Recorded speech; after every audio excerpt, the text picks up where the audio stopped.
சென்னை சில்க்ஸின் தரமான ஆடி பெருமை மிக ஆடி. சன்லேண்ட்ல சமைச்சா சக்தி தானா வரும். Feel the nature. இலை beach meadow sound Cuddalore by டிரனம் ஹோம்ஸ்.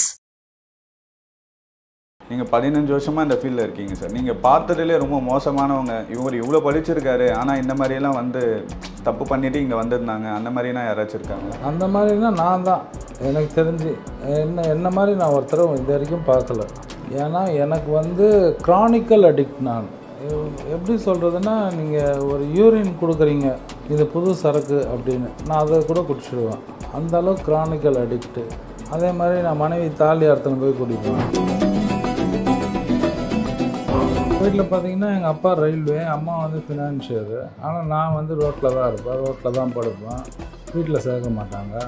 ஒய்ஃப் இருந்தது டேமேஜ் ஆகி, ஃபுல்லாக டேமேஜ் ஆகி அவங்க வந்து டைவர்ஸ் பண்ணிட்டாங்க. பேசல பார்த்தோம் உங்கள் கையில் நிறைய தழும்புகள் இருக்குங்களே சார், என்னாச்சு சார்? இது போலீஸ் பிடிக்க வரும்போது அறுத்துப்பேன். நீங்கள் அறுத்துப்பீங்களா? நான் அறுத்துப்பேன். ஏன்னா வந்து ரத்த காயங்களோடு இருந்தால் இட்டுன்னு போக மாட்டாங்க. உடம்புலாம் இருக்கும் அறுப்பு. ஜெயிலில் உங்களால் குடிக்காமல் இருக்க முடியாது, இவ்வளோ கஷ்டமாக இருந்திருக்கும் உங்களுக்கு. அங்கே எப்படி இருந்தீங்க? அங்கே என்ன பண்ணாங்க? அதனால தான் அங்கே போய் கஞ்சா கற்றுக்கினேன். அங்கே போய் கஞ்சா கற்றுக்கிட்டீங்க? அதெல்லாம் கிடைக்குதா உள்ள எல்லாமே கிடைக்கும். ட்ரிங்க்ஸ் மட்டும் தான் கிடைக்காது, லேடிஸ் கிடைக்காது. மீதி எல்லா விதமான போதையும் உள்ளே கிடைக்கும். இப்போ இந்த டி அடிக்ஷன் சென்டரில் என்ன வயசில் இருக்கவங்க அதிகமாக வராங்க சார்? எல்லா வயசில் இருக்கிறவங்க அதிகமாக தான் வரான். இப்போ ஒரு பையன் இருக்கிறான், நான் காமிக்கிறேன். அவன் வந்து கஞ்சா அடிப்பான், தண்ணி அடிப்பான், பாக்கு போடுவான், அன்சு போடுவான், எல்லாமே பண்ணுவான். ஆனால் அவன் 13 வயசு தான் ஆகும். வணக்கம் சார். வணக்கம். இப்போ டி அடிக்ஷன் சென்டர்னால் என்ன, நீங்கள் என்ன மாதிரி ட்ரீட்மெண்ட் இங்கே கொடுக்குறீங்கன்றதை பற்றி தான் நம்ம இன்றைக்கி பேச போகிறோம். ஃபஸ்ட்டு நீங்கள் இதை எப்போ ஸ்டார்ட் பண்ணீங்க சார்? உங்களை பற்றி சொல்லுங்கள் சார். இது ஃபஸ்ட்டு ஸ்டார்ட் பண்ணது 2009 ஜீவன் கேர் சென்டர்ன்றது. இதனால் சஃபர் ஆகிருந்தோம். அதனால் அதிலேருந்து மீண்டு வந்ததுனால இதே மாதிரி எத்தனை குடும்பங்கள் வந்து பாதிக்கப்படுறாங்க அப்படின்னு சொன்னதுக்காக தான் இந்த ஜீவன் கேர் சென்டர்ன்றதை ஆரம்பித்தோம். சரி சார். இப்போ சின்னவங்கலேருந்து பெரியவங்க வரைக்கும் எல்லாருமே இந்த குடிக்கு அடிமையாகிறாங்க. அதுக்காக தான் நம்ம டி அடிக்ஷன் சென்டர்னு ஒன்று ஸ்டார்ட் பண்ணி நீங்கள் ட்ரீட்மெண்ட் கொடுத்துட்ருக்கீங்க. இவங்க ஃபஸ்ட்டு எப்படி சார் அடிமை ஆகுறாங்க, எப்படி இதுக்குள்ளே வராங்க சார்? ஃபஸ்ட்டு அடிமை ஆகிறது ஃப்ரெண்ட்ஸ் மூலியமாக தான் ஆகுறது. ஏதோ ஃபங்க்ஷன் போகிறதோ, இல்லை டெத்துக்கு போகிறதோ, இல்லை ஏதோ ட்ரீட் கேட்குறதோ, அந்த மாதிரி விஷயமாக தான் ஆகிறது. மற்றபடி ஒருத்தர் அடிமை ஆகிறது வந்து ஸ்ட்ரைட்டாக போய் டக்குன்னுலாம் குடிக்க மாட்டார். ஃப்ரெண்ட்ஸ் மூலியமாக தான் கெடுறது. அது ஒரு ஃபேஷனாக நினச்சிட்டு பண்ணுறாங்க இல்லையா சார்? இன்றைக்கி தம் அடிச்சா தான் ஸ்டைலு. இது ட்ரிங்க்ஸ் பண்ணால் தான் நம்மளை, ட்ரிங்க்ஸ் பண்ணலன்னா கூட இருக்கிற ஃப்ரெண்ட்ஸே ஒதுக்கிடுறாங்க இல்லையா, ஒருத்தர் ட்ரிங்க்ஸ் பண்ணல அப்படின்னா. அதனால் இது ஒரு ஃபேஷனாக போச்சு. இது சின்ன சின்ன பசங்களாம் இந்த சிகரெட் அடிக்கிறது, அவங்களாம் எப்படி சார் வராங்க? இங்கே சின்ன சின்ன பசங்களாம் வந்து சேர்றாங்களா? இருக்காங்க. 13 வயசுலேருந்து இருக்காங்க. 13 வயசுலேருந்து இருக்காங்க. அதான் என்னென்ன யூஸ் பண்ணுறாங்கன்னா, இப்போ வந்து ஆல்கஹால், அப்புறம் கஞ்சா, அப்புறம் கொக்கைன், அப்புறம் ஹெராயின், அப்புறம் ப்ரௌன் சுகர், அப்புறம் ஸ்டாம்ப்பு, அப்புறம் எல்எஸ்டி, அப்புறம் கூலிப்பு, ஆன்ஸு, இந்த பான் பராக்கு, ஸ்னேக் பைட்டு, இந்த மாதிரியான எல்லா விஷயங்களும் வந்து யூஸ் பண்ணுறாங்க. பட் கஞ்சா தான் வந்து இன்றைக்கி அதிகமாக. இப்போ நீங்கள் இங்கே என்ன மாதிரி ட்ரீட்மெண்ட்லாம் கொடுக்குறீங்க சார்? காலையில் எழுந்ததுலேருந்து ஈவினிங் வரைக்கும் இப்போ எத்தனை நாள் உங்களோட ட்ரீட்மெண்ட் டைம்? இவங்களோட ட்ரீட்மெண்ட் மாதங்கள் வந்து 4 மாதங்கள் ட்ரீட்மெண்ட் மாதங்கள். இவங்க வந்து யாரும் அழைச்சிட்டு வந்து சேர வேணாம், ஃபோன் பண்ணாங்கன்னா போதும், நாங்கள் போய் தான் அழைச்சிட்டு வரோம். ஏன்னா இதை விடணும்னு யாருக்கும் விருப்பம் இருக்காது. அதனால் நாங்கள் தான் போய் வந்து அழைச்சிட்டு வரோம். ஏன்னா நம்மக்கிட்ட உள்ள போலீஸ் இருக்காங்க, அட்வொகேட்ஸ் இருக்காங்க, ட்ரீட்மெண்ட்டில் டாக்டர்ஸ் இருக்காங்க. இது வந்து டிசீஸ், இது ஆல்கஹாலிஸ் டிசீஸு. இந்த டிசீஸோட தன்மை என்னென்னா டினைல் தான். அதாவது நான் குடிகாரன் இல்லை, இந்த குடியோட தன்மையை வந்து மறுக்கும் தன்மையோட நோய் தான். நான் குடிகாரன் இல்லை, நான் போதை அடிக்கிறவன் இல்லை அப்படின்றது தான் இதோட கான்செப்டு. அந்த அவங்க டினைலேருந்து நம்ம அவங்கள மீட்டு கொண்டு வரணும். அது அவங்க விருப்பம் இல்லாமல் தான் அவங்கள அழிச்சிட்டு வரோம், அப்புறமா தான் விருப்பம் வர வைக்கிறோம். இங்கே என்ன மாதிரி ட்ரீட்மெண்ட் கொடுப்பீங்க சார் இந்த 4 மாதத்தில்? இந்த ஃபஸ்ட் மந்த் வந்து அவரோட ஃபிசிக்கலாக அவரை வந்து ரெடி பண்ணுவோம். செகண்ட் மந்த் வந்து மென்டலியாக ரெடி பண்ணுவோம். தேர்ட் மந்த்து ஸ்பிரிச்சுவலாக ரெடி பண்ணுவோம். ஃபோர்த் மந்த் வந்து ப்ரொஃபஷ்னலாக அவர் வெளியில் போய் எப்படி இருக்கணும், என்ன செய்யணும், குடும்பத்தாரோட சூழ்நிலை எங்கள் கூட வச்சு பார்க்குறது. இந்த 4 மந்த் ட்ரீட்மெண்ட் தான். ஃபேமிலி கோஆப்ரேட் பண்ணணும். ஏன்னா வந்து ரீஹாபிலிட்டேஷன்னா ஒரு கெட்ட பெயர் இருக்குது. அடிப்பாங்க, உள்ள கொடுமைப்படுத்துவாங்க, அந்த மாதிரி யாருமே செய்கிறது கிடையாது. அது வந்து பாதி சிகிச்சையில் இருந்து முடிஞ்சு போகிறவர் போய் பரப்புகிற அந்த ரூமர்ஸ் தான். அதை வந்து நிறைய பேர் சொல்கிறாங்க தான். இப்போ அடிக்ஷன் சென்டர்னால் அடிப்பாங்க, கொடுமைப்படுத்துவாங்க, இந்த மாதிரி டார்ச்சர் பண்ணுவாங்க, ஜெயில் மாதிரி இருக்கும் அப்படிலாம் வெளியே பேசிக்கிறாங்க இல்லையா சார்? அந்த குடும்பத்தாருக்கு அந்த ஃபியரே தேவையில்லை. அந்த மாதிரி கிடையவே கிடையாது. போலி மறுவாழ்வு மையங்கள் இருக்குது. அதனால் எந்த மறுவாழ்வு மையங்கள் நல்லது, அந்த மறுவாழ்வு மையங்கள் யார் நடத்துகிறா, அதோட ரிவ்யூஸ் என்ன, அதோட நேரில் போய் சந்தித்து பார்த்து அவங்களுக்கு சாட்டிஸ்ஃபேக்ஷன் ஆனால் தான் போகணும். எல்லா இடத்துலையும் சுற்றிட்டு தான் நம்மக்கிட்ட வராங்க. ஏன்னா நம்ம வந்து 15 இயர்ஸ் தான் பண்ணுறோம். ஃபேக்காக இருந்தால் பண்ண முடியாது.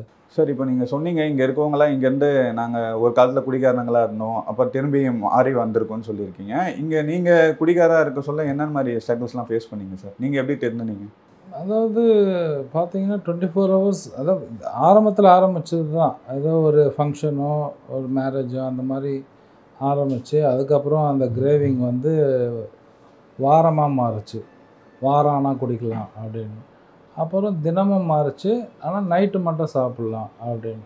அதுக்கப்புறம் அந்த நைட்டு சாப்பிட்டு தூங்கும்போது காலையில் ஹேங் ஓவர் வரோன்னா பகலில் குடிக்க ஆரம்பிச்சிட்டோம். என்றைக்கு பகலில் குடிக்க ஆரம்பிக்கிறோமோ அன்றைக்கி குடும்பம் வந்து நாஸ்தி. இப்போ எங்கள் வீட்டில் பார்த்திங்கன்னா எங்கள் அப்பா ரயில்வே, அம்மா வந்து ஃபினான்ஷியரு. ஆனால் நான் வந்து ரோட்டில் தான் இருப்பேன், ரோட்டில் தான் படுப்பேன். வீட்டில் சேர்க்க மாட்டாங்க. ஒய்ஃப் இருந்தது டேமேஜ் ஆகி ஃபுல்லாக டேமேஜ் ஆகி அவங்க வந்து டைவர்ஸ் பண்ணிட்டாங்க. இப்போ அதே ஒய்ஃபோடு தான் வாழ்கிறோம். அதுக்கப்புறம் திருந்தின பிறகு கூப்பிட்டு வச்சு வாழ்கிறோம்.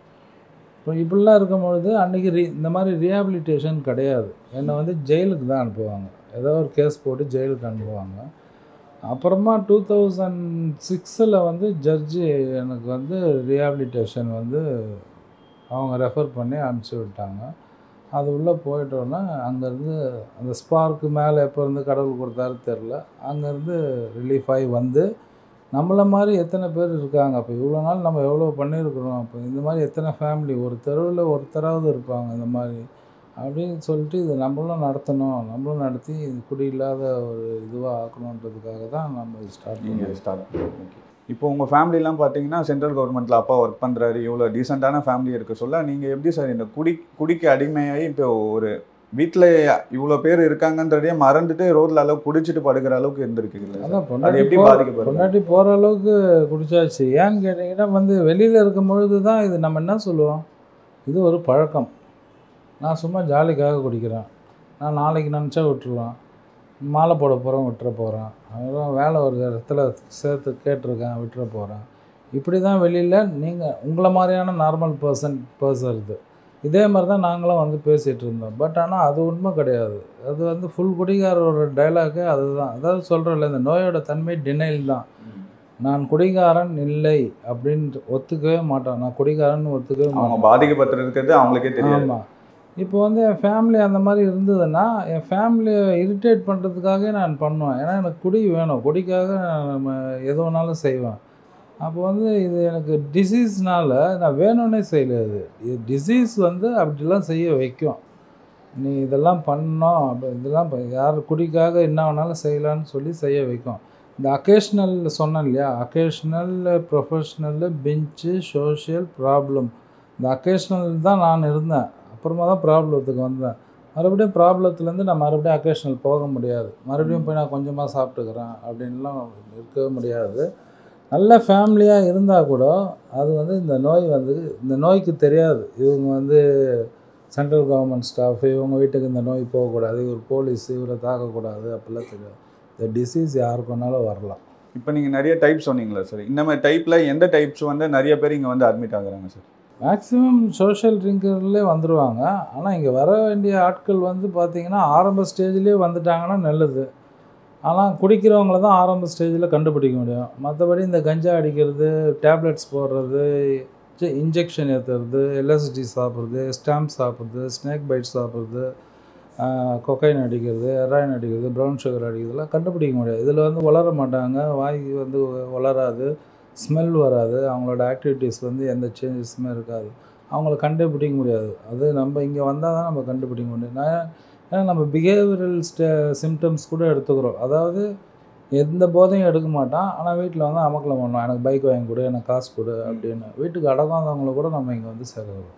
இவங்களுக்கு நீங்கள் ட்ரீட்மெண்ட் கொடுக்குறீங்க இல்லையா சார்? இப்போ இவங்க இந்த மெடிசன்லாம் இங்கே எடுக்கிறாங்க, இதனால் அவங்களுக்கு சைடு எஃபெக்ட்ஸ் என்ன வருமா? நிறைய பேர் வெளியே சொல்கிறாங்க, இங்கே போயிட்டு அடிக்ஷன் சென்டர்லேருந்து வந்து கை கால் விழுந்துச்சு, இந்த மாதிரி மனநல பாதிக்கப்பட்டுட்டாங்க, அந்த மாதிரிலாம் சொல்கிறாங்களே சார், அதெல்லாம் உண்மைதானா? அதாவது இந்த மருந்தை சாப்பிட்டா நீ குணமாயிடுவேன்னு உலகத்தில் எதுவுமே கிடையாது.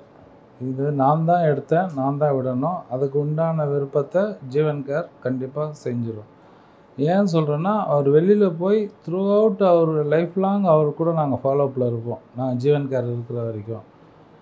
இது ஏன் சொல்கிறேன்னா, மீண்டும் வந்து அவர் சாப்பிடக்கூடாது அப்படின்றதுக்காக டேப்லெட்ஸ் கிடையாது. அந்த வெறி, அந்த அப்சஷன் கம்மியாகிறதுக்காக ஒரு டேப்லெட் கொடுப்போம். அது ஒரு 3 மந்த்ஸுக்கு மட்டும்தான். பட் தொடர்ந்து எங்களோட ஃபாலோஅப்பில் இருக்கணும். 15 days ஒன்ஸ் வந்து ஃபேமிலியோடு வந்து ஃபேமிலி கவுன்சிலிங் பண்ணிவிட்டு எப்படி இருக்கார், என்ன பண்ணுறாருன்னு நம்ம பார்க்கணும். 2வது, அவங்களுக்கு வேலை வாய்ப்பு இல்லைன்னா வேலை வாய்ப்பு ஏற்படுத்தி கொடுக்குறோம். இல்லை அவருக்கு ஏதாவது ஒரு ஒர்க் ஷாப் வைக்கணும்னா ஒர்க் ஷாப் வச்சு அதெல்லாம் நீங்கள் பண்ணி கொடுக்குறோம், எல்லாமே பண்ணி கொடுக்குறோம். இல்லை பசங்க வந்து இங்கேருந்தே படிக்கணும்னு சொன்னாலும் இங்கேருந்தே படிக்க வைக்கிறோம். சில பேர் ஃபேமிலி பிரிஞ்சு ஒய்ஃப் வேணாம், டிவோர்ஸ் போயிட்டு வேணாம், எனக்கு வேணான்னுவாங்க. அப்படி இருக்கிறவங்கள நாங்களே சேர்த்து வச்சு அவருக்கு என்ன ஸ்கில் இருக்கோ, சப்போஸ் நமக்கு தேவைப்படுறாரு அவருன்னா இங்கேயே வீடு எடுத்து வச்சு அந்த மாதிரி ஒரு 20 பேர் என்கிட்ட இருக்காங்க இங்கே. அந்த மாதிரியான ஸ்கில்ஸ் இருக்கிறவங்கள எடுத்து வச்சுக்குவோம். இப்போ ஒரு டீமாக ஃபார்ம் பண்ணும்போது நான் இன்னொரு பிரான்ச் ஆரம்பிச்சிடுவேன். இப்போ அதுக்கு வந்து ஒரு மேனேஜர் வந்துடுறாரு, ஒரு டிரைவர் வந்துடுறாரு, ஒரு குக்கோ வந்துடுறாரு. ஏன்னா நாங்கள் இங்கே மட்டும் இல்லை, இங்கே இருக்குது, மாங்காடில் இருக்குது, பெங்களூரில் இருக்குது, கிருஷ்ணகிரியில் இருக்குது, சித்தூரில் இருக்குது, எல்லா இடத்துலையும் இருக்குது. எவ்வளோ பிரான்ச்சஸ் இருக்குது? மொத்தம் 5 பிரான்ச்சஸ். 5 பிரான்ச். இப்போ ஒருத்தர் தொடர்ந்து குடிக்கிறாரு, இப்போது தொடர்ந்து குடிச்சிட்டே இருக்க சொல்ல எந்த சிகிச்சையும் எடுக்கலான்னா அவர் எவ்வளோ நாள் இருப்பார் சார்? அவருக்கு என்ன மாதிரி பாதிப்பு இருக்கும் அதிகபட்சம்? இப்போ வந்து அதிகபட்சமான பாதிப்பு ஆண்மை குறைவு, அப்புறம் ஃபேட்டி லிவர் சொல்கிறது, லிவர் கன்ஃபார்மாக டேமேஜ் ஆகும், கிட்னி ஃபெயிலியர் ஆகும். இது வந்து இவங்களுக்கு.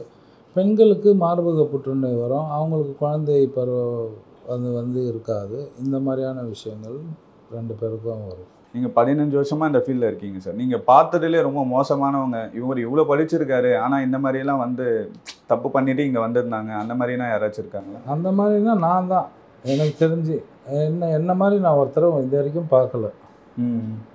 ஏன்னா எனக்கு வந்து க்ரானிக்கல் அடிக்ட். நான் எப்படி சொல்கிறதுன்னா, நீங்கள் ஒரு யூரின் கொடுக்குறீங்க, இது புது சரக்கு அப்படின்னு, நான் அதை கூட குடிச்சிடுவேன்.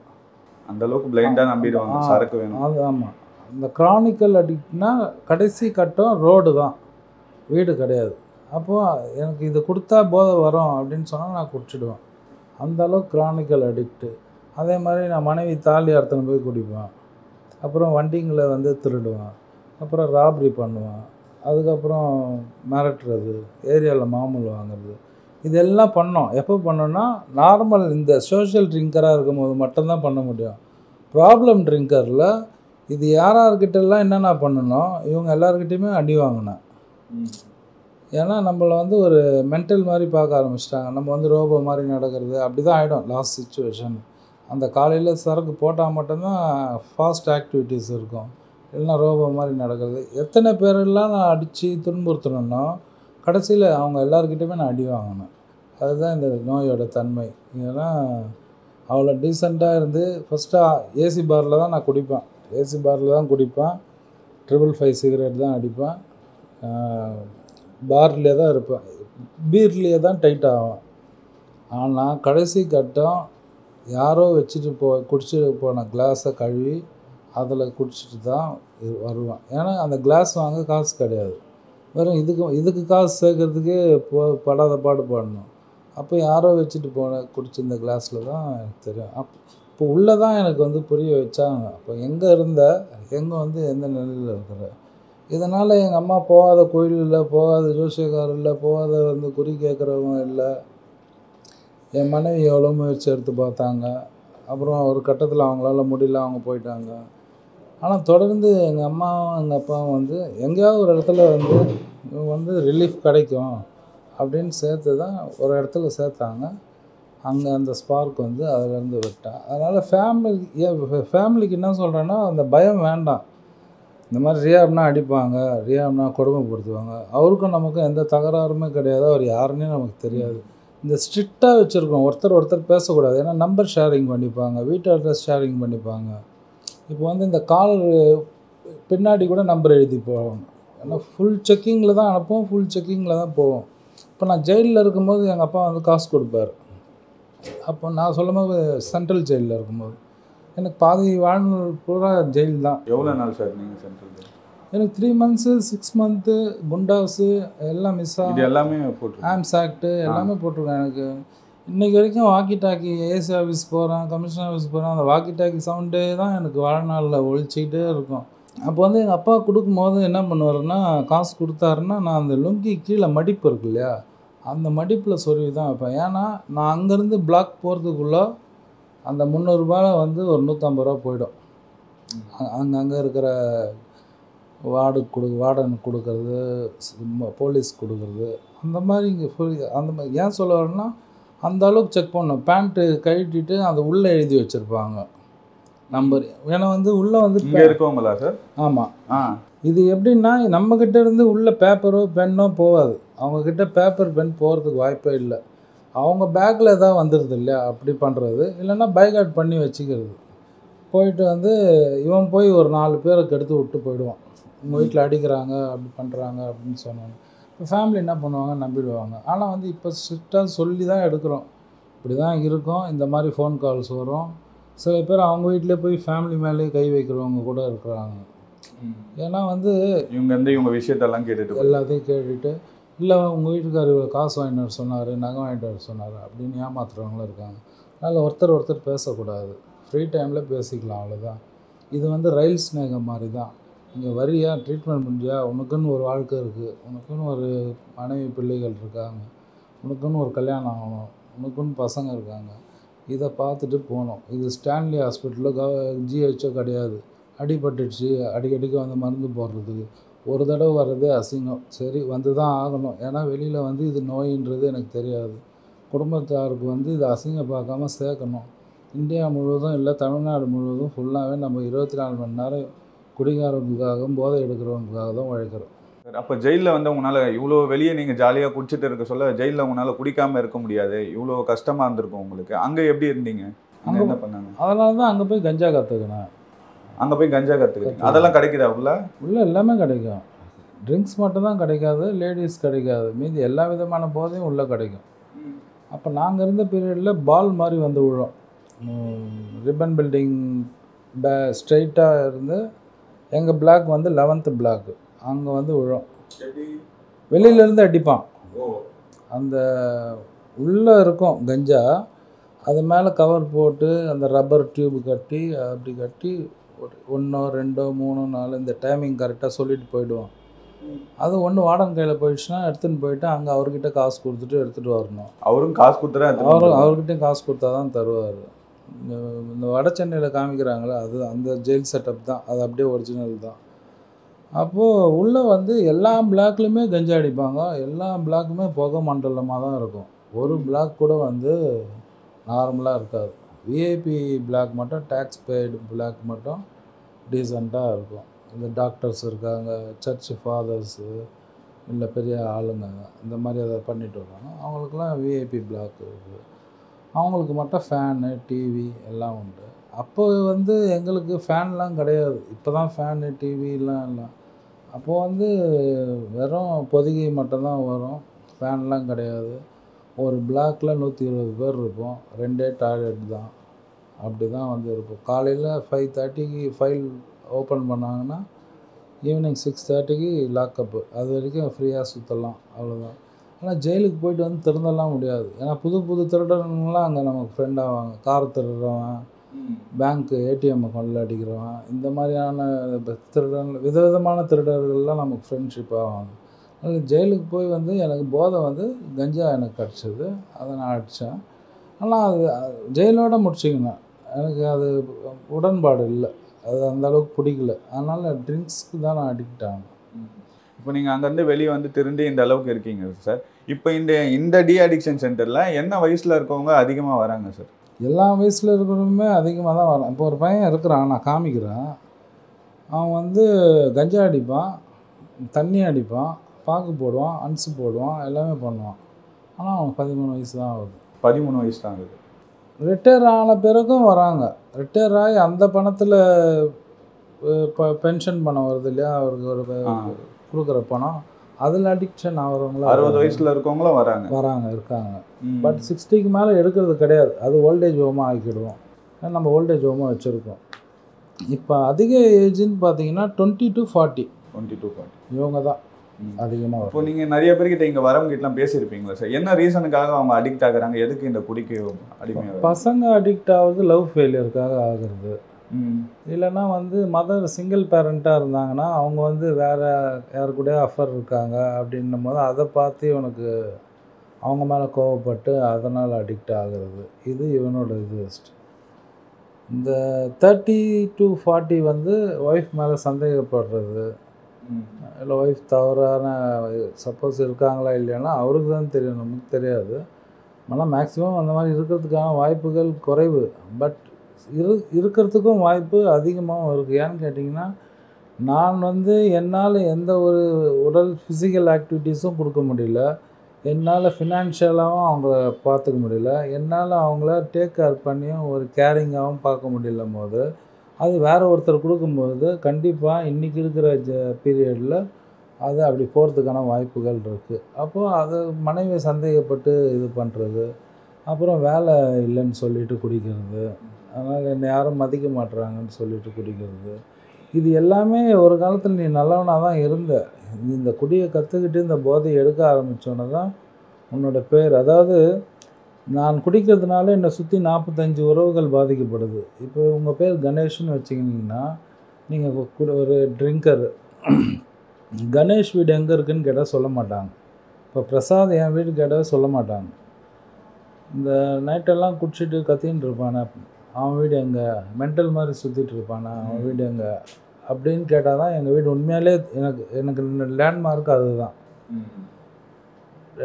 இது கஞ்சா அடிக்கிறவங்களுக்கு, இந்த ட்ரக்ஸ் எடுக்கிறவங்களுக்கு பேர் வந்து பிட் பேக்கெட் அடிப்பானே அவன் வீடு எதுன்னு கேட்டால் சொல்லுவாங்க. அப்போ வந்து என்ன சொல்லுவாங்கன்னா பிரசாத்தோட மனைவின்னு சொல்ல மாட்டாங்க, குடிகாரனோட மனைவி, குடிகாரனோட அம்மா, குடிகாரனோட அப்பா, குடிகாரனோட பொண்ணு. அது வந்து நம்மளை சுற்றி 45 உறவுகள் பாதிக்கப்படுது. அப்போ வந்து போதை எடுக்கிறவனை வந்து அந்த பிட் பாக்கெட்காரனோட அம்மா, பிட் பாக்கெட்காரனோட அப்பா, இந்த மாதிரி வந்து நான் அழிந்து போகிறது இல்லாமல் என்னோட சேர்ந்து என் குடும்பம், சமூகம் எல்லாமே வந்து பாதிக்கப்படுது. அப்போது ஃபேமிலி வந்து தைரியமாக கொண்டு வந்து சேர்த்து ஒரு 4 மாதம் அவருக்காக காத்திருந்து நம்ம இருந்தோன்னா வாழ்நாள் முழுக்க நம்ம நல்லா வாழலாம். சார், இந்த பேர் சொல்ல பார்த்தோம் உங்கள் கையில் நிறைய தழும்புகள் இருக்குங்களே சார், என்னாச்சு சார்? இது போலீஸ் பிடிக்க வரும்போது அறுத்துப்பேன். நீங்கள் அறுத்துப்பீங்களா? நான் அறுத்துப்பேன். ஏன்னா வந்து ரத்த காயங்களோடு இருந்தால் இட்டுன்னு போக மாட்டாங்க. என் உடம்புலாம் இருக்கும் அறுப்பு. ரெண்டாவது வந்து தலை ரசிகர்ன்றதுனால தலை அஜித் குமார்னு சிகரெட்டில் சூடு வச்சு எழுதுந்து. இதில் வந்து என்னென்னா தலை ஜி தான் இருக்கும், இத்து இருக்காது. ஏன்னா அதுக்குள்ளே ஃப்ளாட் ஆகிட்டேன், அதோட முடிச்சுக்கணும். அதுக்கு மேலே யாரையாவது லவ் பண்ணுறோம், யாராவது இது பண்ணுறோம், அதுக்கு மேலே மேலே மேலே ஆற சூடு வச்சு சூடு இன்றைக்கி பட்டாலாம் எனக்கு எதுவுமே தெரியாது. சூடு வச்சு நான் என்ன வேணாலும் பண்ணுவேன். இது எல்லாமே இப்போ நீங்கள் பண்ண விஷயம் இந்த கையில் அறுத்துக்கினே இல்லாமல் போதையில் இருக்க சொல்ல தான். ஆமாம், போதையில் இருக்கும்போது தான் பண்ண முடியும், தெளிவாக இருக்கும்போது பண்ண முடியும். இப்போ என்ன வச்சுக்க சொன்னால் நான் வைக்க முடியாது இல்லையா? போதையில் இருக்கும்பொழுது தான் எல்லாமே பண்ணது. போதையில் இருக்கும்பொழுது தான் திருட்டு வேலையும் பண்ணுறது, எல்லா வேலையும் தெரியும். அதாவது கொலை கேஸ்லேருந்து பிட் பாக்கெட் கேஸ் வரைக்கும் இருக்குது. மொத்தம் என் மேலே 15 கேஸ். எவ்வளோ வருஷம் சார் ஜெயிலில் இருந்தீங்க? நான் வந்து குண்டா, அதான் கணக்கு கிடையாது. 6 மாதம் போடுவாங்க, 3 மாதம் போடுவாங்க. 6 மாதம் 3 மாதம்லாம் வந்து வீடியோ கான்ஃபரன்ஸ்லேயே வந்து நான் ஒத்துக்கிறேன்னு சொல்லிவிட்டு தண்டனை வாங்கி வந்துடுவேன். குண்டாஸ்லாம் போடும்போது வெளியில் வாய்தாக்கு தான் வருவாங்க. அப்போ எங்கள் அப்பா அம்மா மனம் குன்றி வருவாங்க, அதெல்லாம் எனக்கு தெரியும். ஆனால் இந்த குடி என்னால் வெளியிலேருந்து விட முடியல, எனக்கு வழி தெரியல எப்படி விடணும்னு. அப்புறமா தான் நமக்கு ஒரு பிளேஸ் போனோன்னே ஜட்ஜி சொன்னோன்னே, அப்போ நம்மள மாதிரி இருக்கிறவங்கள இனிமேல் குடிகாரங்களுக்காக போதை எடுக்கிறவங்களுக்காக தான் வாழ்கிறோம். என் காரையே வெளியில் போய் எரிச்சிருக்கானுங்க. என்னோடய இனோவா கிறிஸ்டா உள்ள பசங்களுக்கு ட்ரீட்மெண்ட் கொடுத்தேன், நான் உள்ளே இருக்கிறதா நினச்சி எரிச்சிட்டானு. புது வண்டி. கொரோனா டைமில் நான் போய் கம்ப்ளைண்ட் கொடுக்குறேன், கேஸ் போட மாட்டுறாங்க. ஏன்னா யாரையும் வந்து ரிமாண்ட் பண்ண வேணான்னு சொல்லியிருக்காங்க கோர்ட்டில். எனக்கு வெளியில் போனால் சேஃப்டி கிடையாது. எங்கே அவன் எப்படி சுற்றுவான்னு தெரியாது. இங்கே நீங்கள் ஒரு நல்ல விஷயம் தான் பண்ணுறீங்க, ஆனால் இங்கேருந்து வெளியே போகிறவங்க இந்த மாதிரி பண்ணுறாங்க. அந்த மாதிரி பண்ணுறாங்க. காவல்துறையும் அது நமக்கு சப்போர்ட் பண்ணுறாங்க, பண்ணாமே இருப்பாங்க. ஒரு இன்ஸ்பெக்டரை பொறுத்து தான் இருக்குது அது. சார் இப்போ வந்து ஒயின் ஷாப்லாம் மூடணும், இப்போ தெருக்கு நிறைய ஒயின் ஷாப்லாம் இருக்குது, கவர்மெண்ட் வந்து ஒயின் ஷாப்பை மூடணும் நிறைய பேர் சொல்கிறாங்க. மூடிட்டா இவங்கெல்லாம் வந்து என்ன பண்ணுவாங்க சார்? ஃபஸ்ட்டு பூர்ண மதுவிலக்கு சாத்தியம் இல்லை. இது ஃபஸ்ட்டு வந்து மக்கள் நம்பணும். நான் வந்தால் முதல் கையெழுத்து, இளம் விதவைகள் தான் அதிகமாக இருக்கிறாங்க, இதெல்லாம் வந்து சொன்னாங்க. ஆனால் இதெல்லாம் பண்ண முடியாது. ஒன்று. ரெண்டாவது, இதோட விலைகள் அதிகமானதுனால தான் இப்போ கள்ளக்குறிச்சியில் 58 பேர் 68 பேர் வந்து இறந்தது. போன வருஷம் 22 பேர் விழுப்புரத்தில் இறந்தது. அதே போன வருஷம் கும்பகோணம் திருவாரூரில் வந்து அவங்க குடிக்கிற பாட்டிலில் சைனட் இருக்குது.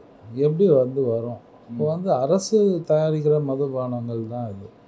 இப்போ நான் என்ன சொல்கிறேன்னா, தரமான மதுவாக கொடுங்க.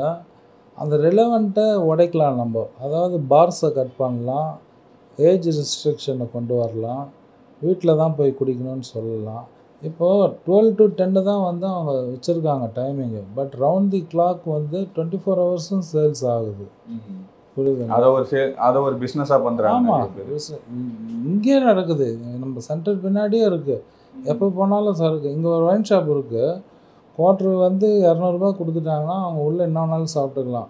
பிரியாணி சாப்பிட்டுக்கலாம். நான் உள்ளே போய் பார்ப்பேன். டக்குன்னு எனக்கு எதாவது ஃபுட்டேஜ் வேணும்னு சொன்னால் நான் உள்ளே போய் எடுப்பேன். அப்போது 200 கொடுத்தாங்கன்னா போதும்.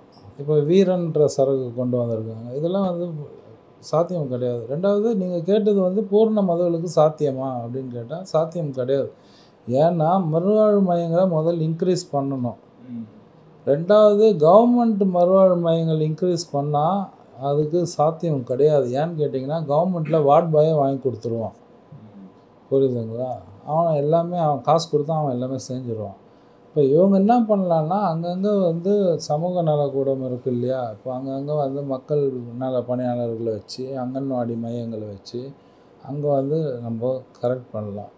சரி, ஒரு பக்கம் நம்ம விஓ கிட்ட சொல்லி நம்ம பண்ணலான்னு பார்த்தா விஓவே வெட்டுறாங்க, விஓவே குத்துறாங்க, அவங்க கன்ஸ் கேட்குறாங்க. அப்போ இந்த பூர்ண மதுவிலக்கை வந்து கொண்டு வந்தாங்கன்னா அடுத்த ஸ்டேட்டுக்கு போய் குடிப்பாங்க, அவங்கள போய் தேடணும். அதில் இங்கே கள்ளச்சாராயம் இன்னும் அதிகமாகிடும். இப்போ 68 பேர் இறந்துருக்காங்கல்ல, நம்ம இந்த கல்லுக்குட்டியா கண்ணுக்குட்டி 30 வருஷமாக அவன் வந்து காஸ்டியூம் தான் இருக்கான், எல்லா அரசும் வரும்போது தான். அப்போ இவ்வளோ நாள் வந்து என்ன பண்ணுது? இது வந்து காவல்துறையினோட தோல்வி, அப்புறம் இன்டெலிஜென்ஸோட தோல்வி, அது அரசாங்கத்தோடைய தோல்வி தான்.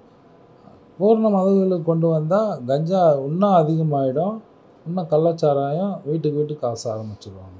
இப்போ நீங்கள் வந்து அடிக்ஷன் சென்டர் வந்து எவ்வளோ முக்கியன்றது மக்களுக்கு சொல்லணும்னா என்ன சொல்லுவீங்க சார்? நல்ல மறுவாழ்வு மையங்களுக்கு போங்க. போலியான மறுவாழ்வு மையங்கள் நிறைய இருக்குது. பணத்தை வாங்கிட்டு பண்ணுறது எல்லாத்தையுமே சர்ச் பண்ணுங்கள், தெளிவாக பாருங்கள். எது உங்களுக்கு மன திருப்தி இருக்குதோ அங்கே போங்க.